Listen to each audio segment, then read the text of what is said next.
অনেকদিন আগের কথা। রাজস্থান নামের একটা গ্রামে এক রাজা ও রানী বাস করত।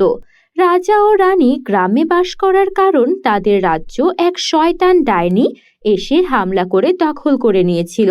তাই রাজা রানী বাধ্য হয়ে রাজ্য ছেড়ে পালিয়ে চলে আসেন আর গ্রামে থাকতে শুরু করেন। গ্রামের মানুষজন তারা যে রাজা ও রানী তা কখনোই জানতেন না, তাদেরকে সাধারণ মানুষ হিসেবেই থাকতে দেয়।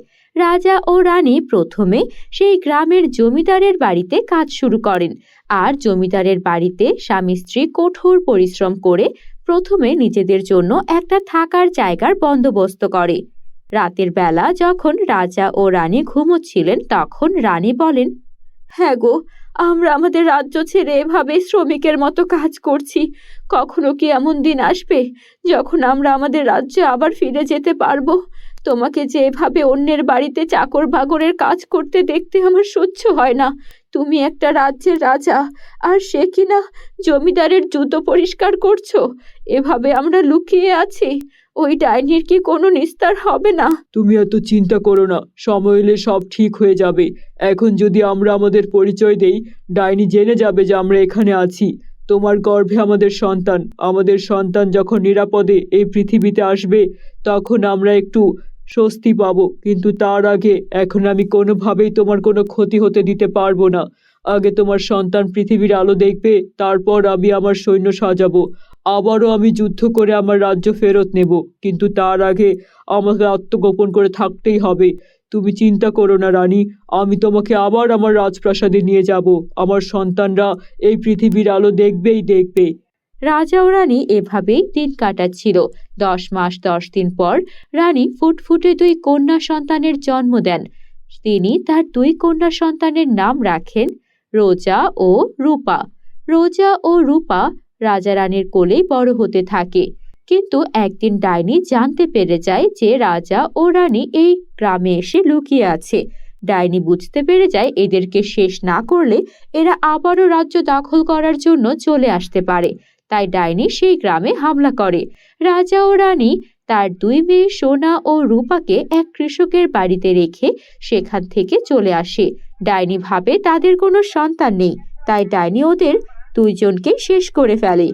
হা হা হা হা হা, এত বছর পর আমার শান্তি এলো। আমি ওদেরকে শেষ করতে পেরেছি। ওই রাজা আর রানীর জীবন শেষ।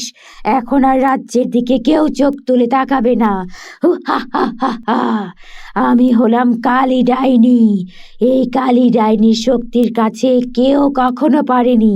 তোরা তুচ্ছ রাজা আর রানী আমার বিরুদ্ধে ষড়যন্ত্র করে আবারও রাজ্যে আসতে চাইছিলি। তোদেরকে আমি পাতাল থেকেও তুলে এনেছি। এবার এই রাজ্য আমার। আমি সব জায়গায় ত্রাসের রাজত্ব স্থাপন করব। সবাইকে শেষ করে দেব, কাউকে শান্তিতে থাকতে দেব না। হা হা হা হা। গ্রামবাসী যখন জানতে পারে তারা আসলে রাজ্যের রাজা ও রানী ছিলেন, তখন তারা সবাই আফসোস করতে শুরু করে। হায় হায় হায়, একটা রাজ্যের রাজা ও রানী আমাদের মাঝে থাকলেন, আমরা টেরও পেলাম না। কত ভালো মানুষ ছিলেন।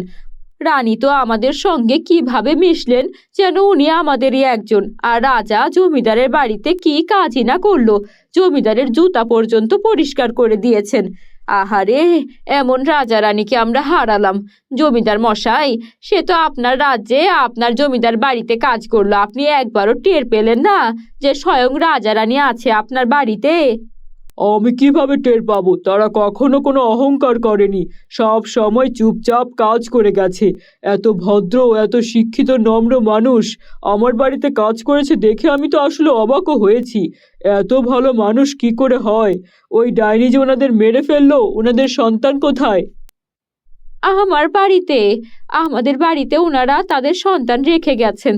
ওরা তো এখনো ছোট, ওদেরকে আমি মানুষ করব। জমিদার মশাই, আপনার যদি আপত্তি না থাকে, আমার কোনো সন্তান নেই। বেশ বেশ, তুমি তাহলে রাজা এবং রানীর 2 সন্তানকে বড় করতে থাকো। ওরা বড় হলে রাজ্যের ভার ওরাই ওদের কাঁধে নিয়ে নেবে। দেখবে একদিন সব ঠিক হয়ে যাবে। আর তোমার কিছু দরকার হলে আমাকে বলো, আমি তোমাকে সব কিছুর ব্যবস্থা করে দেব। রোজা ও রূপা সেই গ্রামেই বড় হতে থাকলো।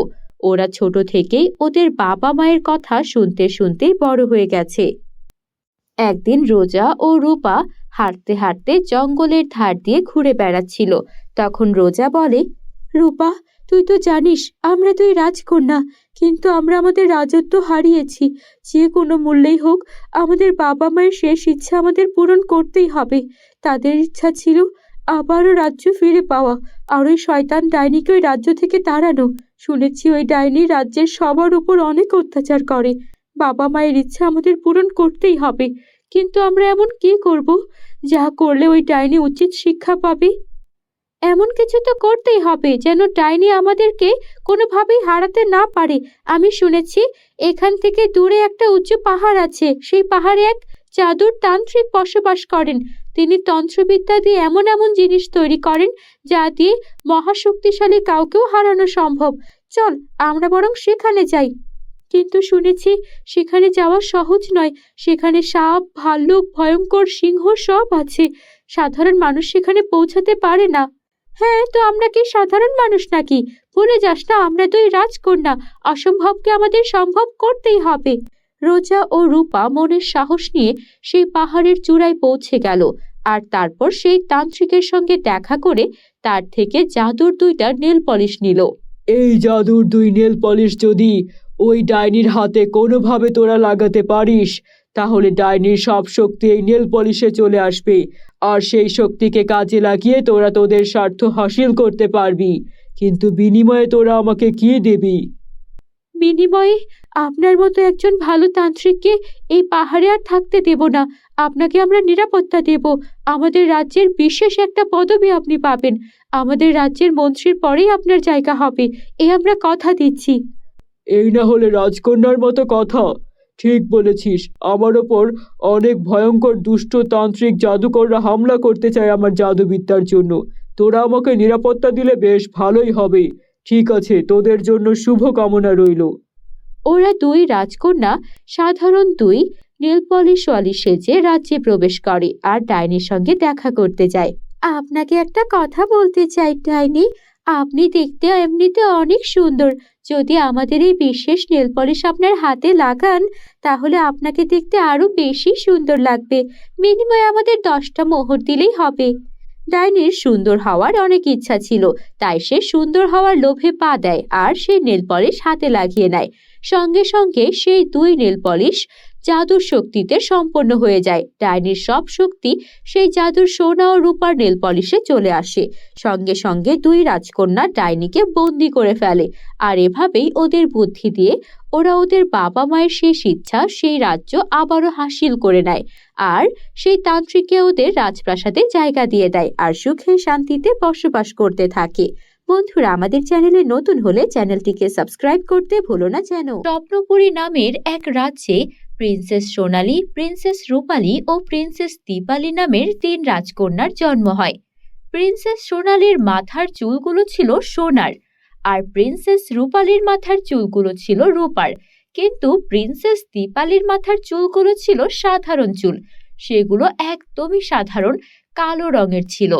তাই সবাই মনে করত প্রিন্সেস সোনালী ও প্রিন্সেস রূপালীরই জাদু ক্ষমতা আছে, আর তারা বিশেষ আশীর্বাদ তুষ্ট। অন্যদিকে দীপালি একটা সাধারণ প্রিন্সেস, তার কোনো জাদু ক্ষমতা নেই। সে খুবই সাধারণ একটা মানুষদের মতোই রাজকন্যা। এইসব ভেবে প্রিন্সেস দীপালিকে কেউ কেমন কোনো রকম পাত্তা দিত না। সবাই ভালো ভালো খাবার, ভালো ভালো পোশাক সবকিছু এনে উপহার দিত প্রিন্সেস সোনালী ও প্রিন্সেস রূপালীকে। আর দীপালি সব সময় দাসদাসীদের সঙ্গেই চলাফেরা করত। তাকে না কোনো যুদ্ধবিদ্যা শেখানো হতো, না ঠিকমতো কোনো পরিচর্যা করা হতো। তাকে সৌন্দর্য বা রূপচর্চারও কোনো সুযোগ দেওয়া হতো না। সে সাধারণ একটা রাজপরিবারের মেয়ের মতোই জায়গায় জায়গায় বসে থাকতো। কিন্তু প্রিন্সেস দীপালি হার মানেনি। সে নিজের যোগ্যতায়, নিজের চেষ্টায় পড়াশোনা চালিয়ে যায়। সে রাজ্যের পুরনো সৈন্যদের কাছে গিয়ে যুদ্ধবিদ্যা শেখে। সে রাজ্যের পুরনো বিদ্বানদের কাছে গিয়ে পড়ালেখা শেখে। সে নিজের চেষ্টায় নিজেকে যোগ্য করে তুলছিল। অন্যদিকে প্রিন্সেস সোনালী ও প্রিন্সেস রূপালী বাবা মা, মন্ত্রী সবার আদর পেয়ে একদম বাদর হয়ে যাচ্ছিল। তারা ঠিকমতো পড়াশোনাও করতো না, রূপচর্চাও করতো না, আর যুদ্ধবিদ্যায় তাদের মনই ছিল না। তারা সব সময় তাদের সোনা ও রূপার চুলের অহংকার করত। এভাবেই দেখতে দেখতে 18 বছর পূরণ হয়ে যাওয়ার পর তাদের জন্য পাত্র দেখা শুরু করা হলো। বন্ধুরা, তোমরা যারা যারা গল্পটি দেখছো তোমাদের নাম কমেন্টে ঝটপট লিখে ফেলো। আমরা নেক্সট গল্প তোমাদের নাম দিয়ে বানাবো। প্রিন্সেস রূপালী ও প্রিন্সেস সোনালীর জন্য বড় বড় দুই রাজ্যের রাজপুত্র এলো, আর তারা প্রথম দেখাতেই প্রিন্সেস সোনালী ও প্রিন্সেস রূপালীকে বিয়ে করে নিয়ে গেল। অন্যদিকে দীপালির জন্য কোনো রাজপুত্রই অপেক্ষা করলো না। রাজা পুরো রাজ্যে এলান করলেও কেউ কালো চুলের রাজকুমারীকে বিয়ে করতে রাজি হলো না। অবশেষে এক রাখাল ছেলে এলো রাজ্যে। সে এসে বলল সে দীপালিকে বিয়ে করতে চায়। রাখালের এত বড় সাহস দেখে সবাই অবাক হয়ে গেল, কিন্তু রাজা ও রানী মোটেও অবাক হলো না। রাজা রানী ঘোষণা করলেন, তোমরা সবাই অবাক কেন হচ্ছ? আমি তো বলেছিলাম আমার 3 রাজকন্যার বিয়ে আমি এই সভাতেই দেব, সে যেমন ছেলেই হোক। এখন আমি আমার দীপালির জন্য ভালো রাজপুত্র পাচ্ছি না, তাই বলে কি দীপালিকে আমার বাড়িতে রেখে দেব? আমার একটা রাজ্যের নিয়ম আছে, আমাকে আমার 3 রাজকন্যারই আজকেই বিয়ে দিতে হবে। আর আমাদের রাজকন্যা দীপালি তো সাধারণ একটা প্রিন্সেস, তার তো কোনো ক্ষমতা নেই, কোনো রাজকুমার তাকে নেবেই বা কেন? ঠিক আছে রাখাল, তোমার সঙ্গেই প্রিন্সেস দীপালির বিয়ে হবে। রাখাল প্রিন্সেস দীপালিকে বিয়ে করে নিয়ে গেল। এদিকে প্রিন্সেস সোনালী ও প্রিন্সেস রূপালী তাদের শ্বশুর বাড়িতে গিয়ে সেখানে পড়ল বিপদে। কেননা সেই রাজ্যের সবাই তাদের মাথার চুল দেখার জন্য যেমন ভিড় করতে শুরু করলো, তেমনি তাদের স্বামীরা প্রতিদিন তাদের মাথা ন্যাড়া করে যতটুকু সোনা পেত সবটাই নিয়ে যেত। ন্যাড়া মাথা নিয়ে ওরা কারোর সামনে বের হতেও লজ্জা পেত। অন্যদিকে প্রিন্সেস দীপালিকে নিয়ে গিয়ে রাখাল তার বাড়িতে তারা দুজন মিলে সুখের সংসার করতে শুরু করেছে। প্রিন্সেস দীপালি তার স্বামীর সঙ্গে গরুগুলোর জন্য ঘাস কেটে আনে, তার স্বামীর চাষাবাদে সাহায্য করে। তারা দুইজন মিলে 2 বেলা যা খায় তাতে তৃপ্ত থাকে। তাদের ঘরে কোনো সুখের অভাব ছিল না। অন্যদিকে প্রিন্সেস সোনালী আর রূপালী তাদের স্বামীদের অত্যাচারে অতিষ্ঠ হয়ে গিয়েছিল। এইভাবেই 1 বছর পূর্ণ হয়ে গেল। রাজা ও রানীর বিবাহ বার্ষিকীতে তার 3 মেয়েকে দাওয়াত দেওয়া হলো। প্রিন্সেস সোনালী ও প্রিন্সেস রূপালী তাদের বাবা মায়ের বিবাহ বার্ষিকীতেও আসতে রাজি হলো না, শুধু চলে এলো প্রিন্সেস দীপালি। বাবা মা, তোমরা কেমন আছো? তোমাদেরকে কতদিন দেখিনি, তোমাদের দাওয়াত পেয়ে তাই চলে এলাম। সোনালী আর রূপালী কোথায়? ওদেরকে তো দেখছি না। মারে, ওরা তো আসলো না। আমি তো ওদেরকে রাজ্যের বড় বড় 2 রাজপুত্রের কাছে বিয়ে দিয়েছি, কিন্তু তারপরও ওরা বাবা মাকে ভুলে গেল। হয়তো ওরা অনেক সুখে আছে তাই আসতে পারছে না। না না, আমার তো মনে হচ্ছে এমনটা নয়। আমরা 3 বোন সবসময় তোমাদের বিবাহ বার্ষিকীতে একসঙ্গে উদযাপন করেছি, এমন তো হওয়ার কথা নয়। নিশ্চয়ই ওরা কোনো বিপদে পড়েছে। রাখাল, চলো আমার সাথে। তারপর প্রিন্সেস দীপালি তার 2 বোনকে উদ্ধারের জন্য রাজ্যে পৌঁছে গেল। প্রথমত রাজ্যে অনেক কড়া পাহারা ছিল, কিন্তু তারপরও দীপালি এতটুকুও বিচলিত হলো না। তখন দীপালি মনে মনে কিছু উচ্চারণ করলো, সঙ্গে সঙ্গে তার সামনে একটা সোনার আর একটা রূপার আয়না প্রকট হয়ে গেল। রূপার আয়না দিয়ে সে সৈন্যদের চোখ ঝলসে দিল, আর সোনার আয়না নিয়ে সে পৌঁছে গেল রাজ্যের ভেতরে, যেখানে কিনা রাজকন্যারা বন্দী ছিল। প্রিন্সেস রূপালী তার বোনকে দেখে দৌড়ে এলো আর কাঁদতে কাঁদতে বলল, বোন, আমি আমার রাজপুত্রকে বিয়ে করে বিপদে পড়ে গেছি। সে প্রতিদিন আমার মাথা ন্যাড়া করে দেয়, আর আমার মাথার সব চুল নিয়ে বিক্রি করে দেয়। আমি আমার এই ন্যাড়া মাথা নিয়ে কারোর সামনে যেতেও পারি না। বাবা মায়ের সঙ্গে দেখা করতে চেয়েছি, কিন্তু আমার ন্যাড়া মাথা দেখলে বাবা মা তাদের সঙ্গে কোনো বিচার করতে পারে, তাই তারা আমাকে যেতেও দিচ্ছে না। আমার মনে হয় সোনালীরও একই অবস্থা। চলো, আমরা সোনালীকে বাঁচাবো। যখন আরো অনেক সৈন্যরা এসে তাদেরকে আটকানোর চেষ্টা করলো, তখন প্রিন্সেস দীপালি তার সোনার আয়না দেখিয়ে বলল, খবরদার আমার সামনে আসবে না। এই সোনার আয়না থেকে আমি আগুন বের করে তোমাদেরকে ভস্ম করে দেব। সবাই ভয় পেয়ে গেল। তারপর প্রিন্সেস দীপালি প্রিন্সেস সোনালী আর রূপালীকে একইভাবে উদ্ধার করে রাজপ্রাসাদে নিয়ে এলো। বাবা, আমরা অনেক কষ্টে ছিলাম।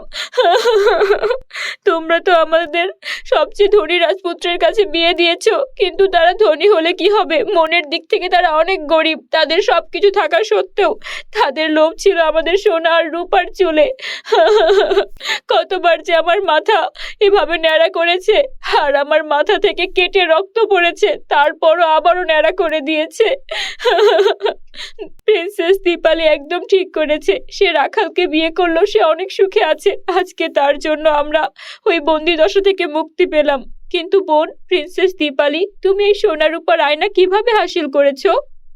আমি কোনো জাদু ক্ষমতা নিয়ে জন্মাইনি। আমার মাথায় কোনো সোনার চুল কিংবা রূপার চুল ছিল না, কিন্তু আমি কঠোর তপস্যা করেছি।